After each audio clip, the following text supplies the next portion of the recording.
Say hello to my little friend. Again, welcome to Game Boy Works Volume 2. How would you two like to come to my house at the beach? Love to! Game Boy Works, or Game Boy World, debuted 10 years ago this week, and not entirely by coincidence, the NES Works chronology has reached summer 1989, which brings us to, yes, the Game Boy's launch in America. Consoles always landed a little differently in America than they did in Japan back in the 1980s, except for Game Boy, whose US debut looked remarkably similar to its launch back in its home territory. Compared to the other import consoles of the era, the NES, Master System, TurboGrafx-16, and Genesis, Nintendo localized the device almost verbatim and with very little timing gap. For starters, Game Boy showed up in both regions as, well, Game Boy. Game Boy! Compare that to the Famicom, which became the redesigned NES, the Mark III, better known as the redesigned Master System, the PC Engine, aka the bigger redesigned TurboGrafx-16, and the Mega Drive, which Sega tweaked a bit and rebranded as the Genesis. But Nintendo simply called their handheld the Game Boy in all regions. That uniformity extended to the system itself. It didn't receive a facelift or a redesign for the West, with the American and European devices looking identical to the Japanese machine all the way down to the branding and color scheme.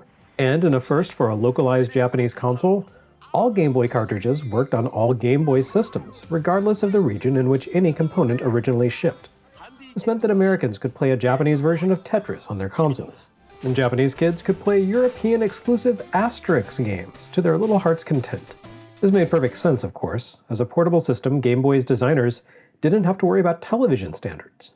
No one needed to convert the timing of games built for NTSC scan rates to PAL, or deal with incompatible NTSC format RF channels. Everything the Game Boy needed in order to function was built right into the system. Besides batteries and a game, of course, and even those came packed in with the American system. Besides the manual and packaging text, the only real differences between the US and Japanese Game Boys was that the American system included batteries and a game, because the US market demands convenience and value in a way that other regions don't. We're a pushy lot, I'm afraid. And Game Boy's wholly integrated nature meant that kids, and adults, a key Game Boy demographic, would be taking their systems wherever they went. Yes, even abroad.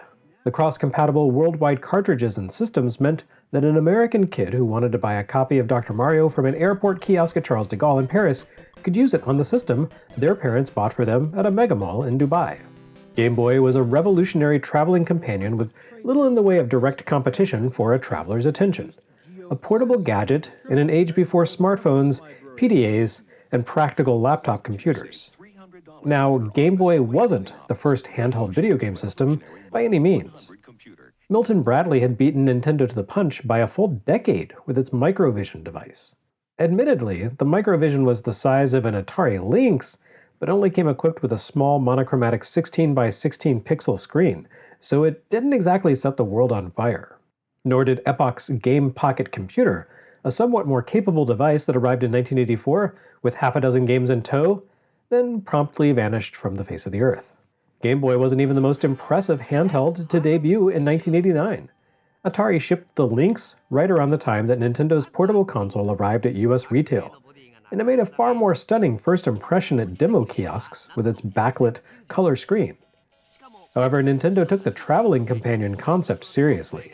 Game Boy wasn't simply positioned as its owner's portable companion, but also as the companion to the Nintendo Entertainment System, and it drafted off the massive popularity of the NES to gain a quick advantage over the beefier Lynx.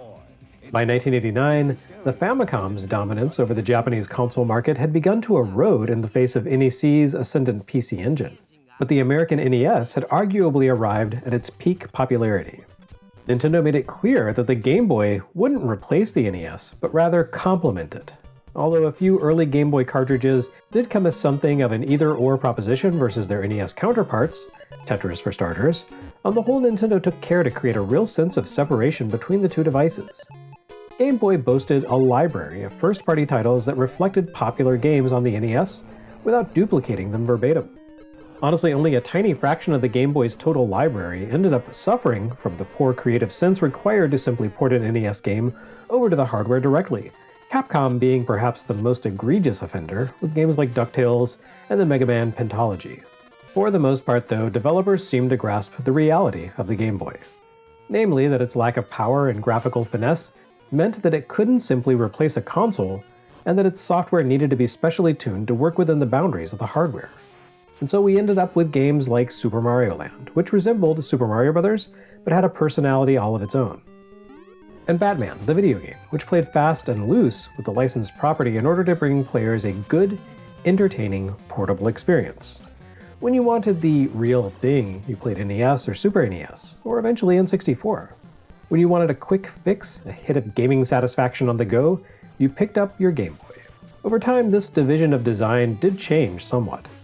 Developers gradually got a handle on converting full-sized console experiences into the portable format, which resulted in richer games, like Metroid 2, Final Fantasy Legend 2, The Legend of Zelda: A Link to the Past, and Wario Land. Additionally, Nintendo released a Super NES peripheral called the Super Game Boy in 1994, which anchored the Game Boy experience to a television. As portability potentially became a secondary consideration this way, substance became more of a priority in Game Boy software design.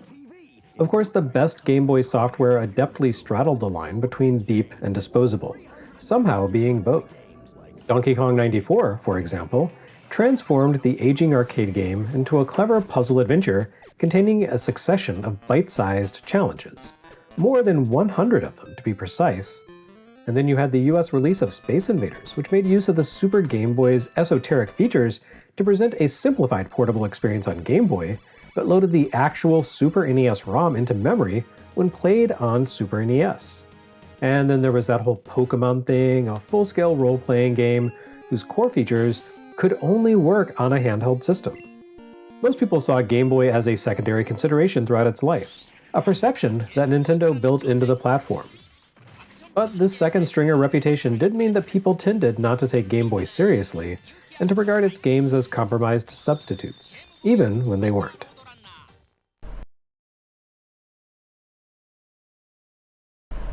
Heck, even Nintendo's own marketing arm gave Game Boy short shrift. Nintendo Power magazine didn't mention Game Boy once until the May-June 1989 issue, giving it a tiny quarter-page blurb in a magazine that hit right around the time of the system's Japanese launch.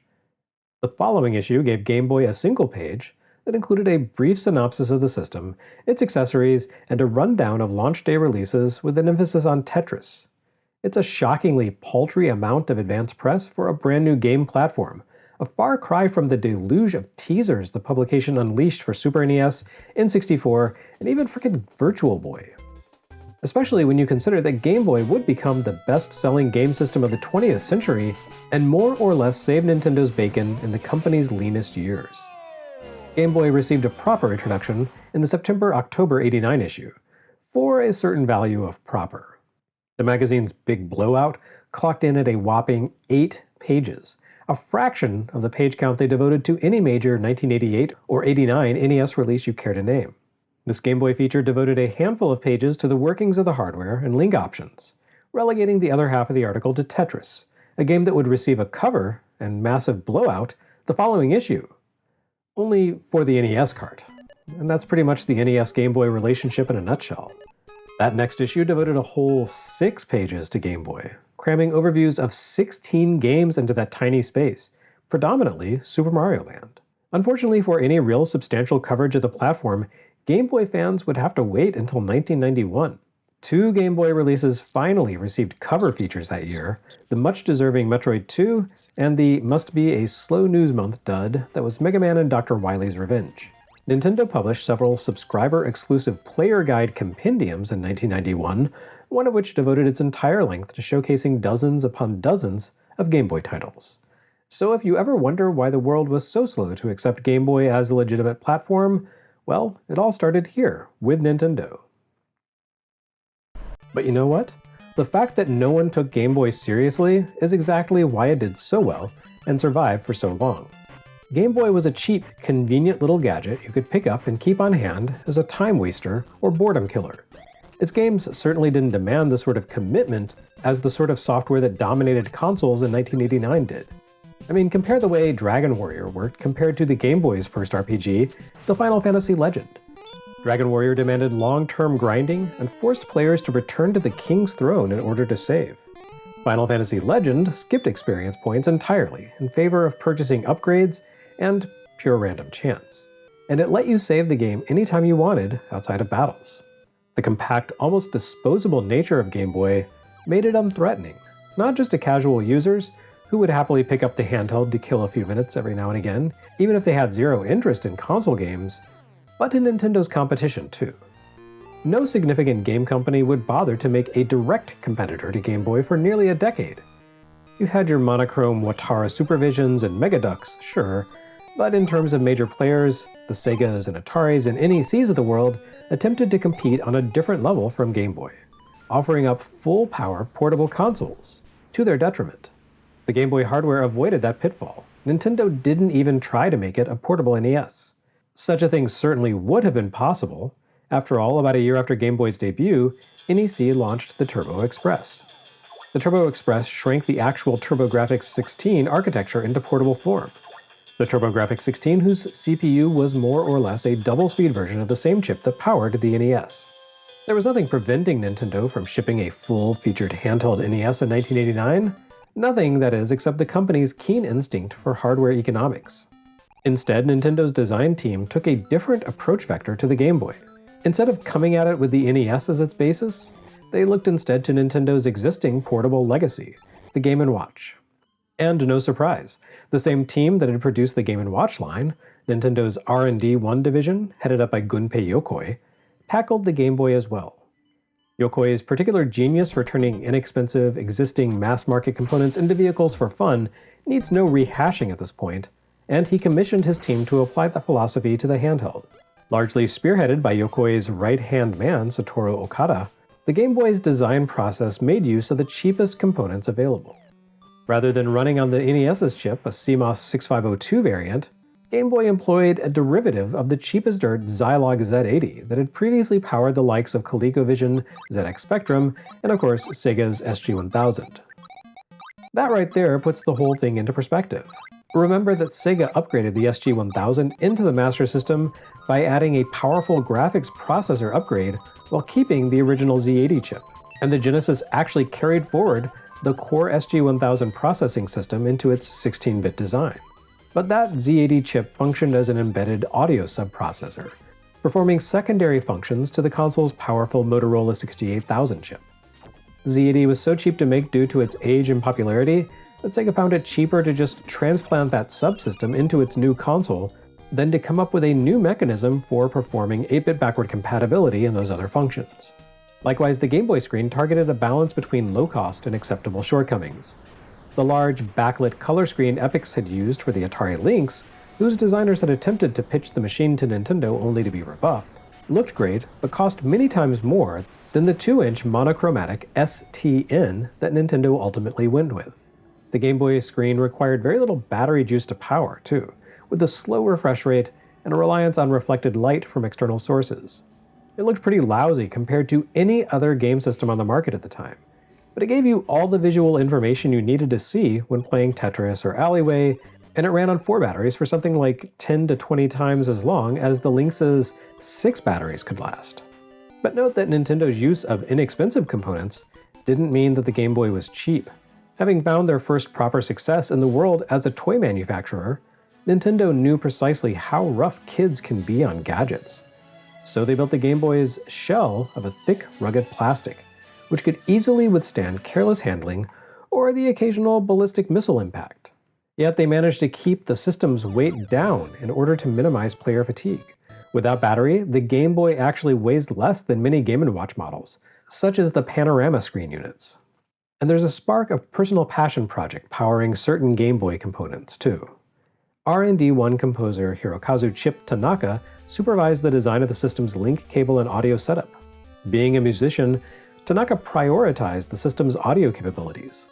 Although the Game Boy shipped with a single mono speaker, the headphone jack could produce true stereo output. Nintendo even shipped the system with a pair of earbud headphones, so that players could enjoy this feature.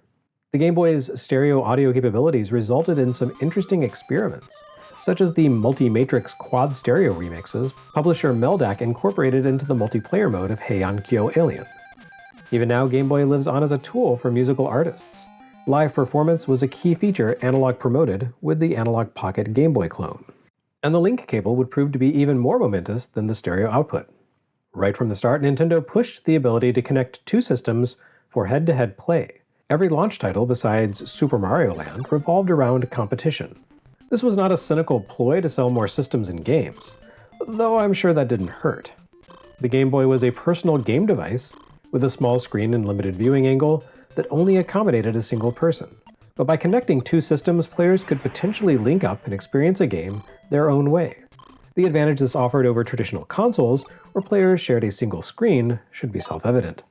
Think back to Sega's Home Mahjong, which attempted to create a competitive Mahjong experience on a single screen by including an acetate screen divider in the box. Hardly a practical option. And cast your mind back to Nintendo's NES launch title, Tennis, which could only offer up singles or doubles play, both versus the CPU, rather than a two-player competitive mode, due to the visual perspective, which would have put the player in the backcourt at a disadvantage. Of course, Nintendo produced a proper competitive version of NES Tennis for arcades in Versus Tennis, a remix that allowed arcade operators to connect two machines together in order to give each side their own screen that put them in their forecourt. Game Boy Tennis uses the link cable to connect two systems and give each player an equivalent experience on the go. The Game Boy team had already experimented with different concepts for portable multiplayer gaming through the Game & Watch line. The Game & Watch Micro Versus line debuted in 1984 with Donkey Kong Hockey, a system the size of an eyeglass case which players could open to reveal two hardwired handheld controllers that allowed them to share a screen while controlling their characters individually. That concept wouldn't translate effectively to Game Boy, which took its design cues from integrated systems like the Donkey Kong Game & Watch. Instead, the Game Boy design team looked to the precedent of a higher-end 1984 portable release, the Computer Mahjong Yakuman system. Computer Mahjong Yakuman allowed two players to connect their standalone devices through a communications cable, playing head-to-head mahjong with the crucial privacy of an individual screen, something impossible for traditional consoles. Computer Mahjong Yakuman sold for close to $200 per unit, about 10 times as much as a Game & Watch. But this concept translated neatly to a device half that price. That connection would have been potentially evident to Japanese consumers, since Game Boy launched with a head-to-head mahjong title called Yakuman, but here in the US we received neither the Yakuman handheld nor the Yakuman cart. Competitive linking was just a neat thing we could do with our Tetris cartridges. Compelling as the Game Boy's link cable proved to be, it once again left Nintendo a few steps behind the competition. Epix built the potential for up to 8 players to connect their systems simultaneously, using a simple stereo-style cable rather than the finicky custom connector Nintendo designed for Game Boy. But not unlike the hooks for future expansion that Masayuki Uemura had required for the NES and Famicom hardware, the quirky open nature of Game Boy's communication protocol allowed Nintendo to catch up. The company released a 4-player adapter in 1990, and the system could potentially support even more than that. In fact, a few months ago, the Faceball 2000 fan community managed to get the Game Boy's Holy Grail up and running, a full 16-player Faceball match. The Game Boy may have been an exercise in cost management and technical compromises, yet somehow it still managed to run a first-person deathmatch shooter with as many players as Halo Combat Evolved. Of course, the link cable's true value wouldn't become evident until 1996, as the Game Boy entered its sunset days, as Nintendo scrambled to develop a powerful 32-bit successor in the wake of Virtual Boy's failure, while refreshing the Game Boy line with a quick, life-extending hardware update, the Game Boy Pocket. They shipped a multiplayer RPG by developer Game Freak called Pocket Monsters, or Pokémon. Pokémon worked perfectly fine as a single-player game in which you traveled the world and captured monsters to serve as your combat party, resulting in something like a cross between Atlus's Megami Tensei series and the bug battling that Game Freak head and longtime games journalist Satoshi Tajiri grew up loving. However, much like real-world Beetle combat, Pokémon thrived when you faced off against other players. The link cable allowed players to pit their monster rosters against one another, using a fairly complex system of comparative strengths and weaknesses, effectively rock, paper, scissors with 5 times as many factors, and a heavily customizable skill system to best one another. It wasn't all competition, though. Players could also connect in order to simply trade their creatures, allowing them to share monsters that appeared commonly in their own version of the game with players whose cartridge didn't normally give them access to that Pokémon. Pokemon became a phenomenon that still rules the charts nearly 30 years later, and it caused a sudden resurgence of Game Boy sales. In the US, Pokemon didn't arrive until the end of 1998, nearly a decade after the system's debut here, an end-of-life shot in the arm that no other game platform before or since has enjoyed. But again, Game Boy could thrive beyond its reasonable lifespan because no one else had bothered to compete with it. By the time Sega gave up on Game Gear, the 3D hardware race was in full effect, and the heavy emphasis everyone made for the utter importance of polygons to the future of gaming would have been complicated by new portable hardware, which couldn't possibly have pushed proper 3D graphics in the mid-1990s. Case in point, Virtual Boy. Game Boy just kind of plugged away quietly and humbly in the background until Pokemon hit, which finally inspired a wave of direct competitors. SNK responded by creating the Neo Geo Pocket, a beefy little system designed to capture the rock-solid feel of the company's arcade experiences in portable form, with lots of added collection-based hooks to recreate a touch of Pokemon mojo in their handheld takes on Metal Slug and the King of Fighters. Meanwhile, Gunpei Yokoi retired from Nintendo after launching the Game Boy Pocket and quickly applied his approach to design thinking to a new system for Bandai, the Wonder Swan. Essentially a Game Boy on HGH, the Wonder Swan offered far more power than Game Boy Pocket had, supported orientation shifting like Link's, boasted stereo sound and widescreen graphics, sold for less than Game Boy, and ran for dozens of hours on a single AA battery. Nintendo responded to these threats to its portable dominance by revamping the Game Boy with a color screen and more powerful internals, but not the full 32-bit successor that the mysterious Project Atlantis had been envisioned as. Rather, it was an incremental bump with full backward compatibility. Game Boy Color played all original Game Boy software, as well as clear-cart color-exclusive titles, and hybrid carts whose black shells indicated that they could run as monochromatic games on the old Game Boy models, and even include Super Game Boy enhancements while enjoying visual upgrades on color hardware. Even though color-exclusive games don't run on original Game Boy hardware, many people treat the Game Boy and Game Boy Color as the same platform, including Nintendo, which is how they managed to juice sales stats to come up with the idea that Game Boy outsold every other console of the 20th century, including PlayStation. Still, however you parse it, the final monochrome-compatible Game Boy cartridge, Pokemon Yellow version, shipped in the US in October 1999, more than a decade after the console had debuted. The final Game Boy Color game, Harry Potter and the Chamber of Secrets, shipped here in November 2002. By that point, the system's long-awaited successor, Game Boy Advance, had been chugging along here for a year and a half, with the second iteration, the illuminated Game Boy Advance SP, lurking in the wings for a spring 2003 launch. Nintendo would effectively retire the Game Boy name in 2008, following the launch of the final US Game Boy Advance release, Samurai Deeper Kyo. That's a nearly 20-year legacy for a single brand, a feat topped only by PlayStation and Xbox. Game Boy's retirement as a name seemed like an inevitable turn of events. Reputedly coined as a riff on Sony's Walkman line, Game Boy sounds simultaneously gendered and diminutive, which probably accounts for the fact that it was never taken entirely seriously in the West. Nintendo finally managed to ship a successor in 2004 with the DS, ironically enough, after pitching it not as a Game Boy replacement, but rather as a complementary system. After the complete failure of Virtual Boy to supplant Game Boy, Nintendo trod carefully to avoid another egg-on-face scenario in the event that DS died a shameful demise as well. They needn't have worried. Despite a difficult start, the DS ultimately found its stride once Nintendo figured out how to market effectively to the casual audience that had been so crucial to Game Boy's success. The DS, DSi, 3DS, and 2DS would keep the lights on at Nintendo headquarters during the lean years of the Wii U. But the line's success meant that there was no place in gaming for Game Boy, and Nintendo seemed perfectly happy to jettison a brand whose very name reinforced the notion that the company's games were only for kids, not for serious gamers. Which isn't to say that Game Boy doesn't have the occasional place in Nintendo's business model. The 3DS supported dozens of emulated Game Boy Color, and Game Boy Advance titles through its Virtual Console, and they still offer the occasional little nod to their portable roots, although we're still waiting on a classic Game Boy mini console. It also seems kind of weird that Nintendo Switch Online doesn't include Game Boy software, given that the Switch is basically the great-great-great-grandchild of Game Boy. Even if Nintendo doesn't want to do the hard work of maintaining the Game Boy's legacy, the system's fanbase doesn't seem to mind keeping things going. In the decade since I kicked off Game Boy Works, the Game Boy fan scene has gone to town on preserving the system's legacy. A decade ago, people began rebuilding Game Boys with custom shells and biverted illuminated screens. Now you can drop in incredibly high-quality aftermarket LCD screens, incorporate rechargeable USB batteries, juice up the components with an almost endless array of custom colors, and more. No system seems to invite fans to go full Ship of Theseus on their devices to quite the same degree the Game Boy does.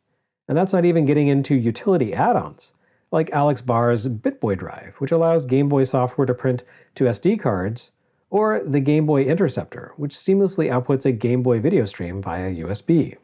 And then you have the Analogue Pocket and a growing number of similar high-end devices based around software emulation or FPG hardware simulation. Newly designed handhelds capable of recreating the Game Boy experience almost flawlessly with modern components while doing much more, such as incorporating Super Game Boy features and supporting ROM hacks. And while the cost of complete in-box Game Boy games has increased by as much as 10 times over the past decade, which is why I can no longer afford to cover the system's entire worldwide library here, many of the games are still super cheap to pick up as bare carts. Whether you play them on pristine original hardware, a hacked vintage console, a gadget like Super Game Boy, in an emulator, or through a clone device like Analogue Pocket or Mister, the Game Boy library spans hundreds of titles, many of which hold up remarkably well despite their age and simplicity, or, in some cases, entirely because of their simplicity. If Game Boy taught us anything, it should be that stripping games down to their essence isn't a bad thing. The best Game Boy developers weren't afraid to go minimalist, to fit within the limitations of the hardware. And the funny thing is, a game that's fun on a primitive monochromatic handheld with a barely legible screen usually ends up being pretty damn entertaining on a more capable device as well. So happy birthday, Game Boy. At 35, you're old enough to be president now. And frankly, you'd have my vote this year.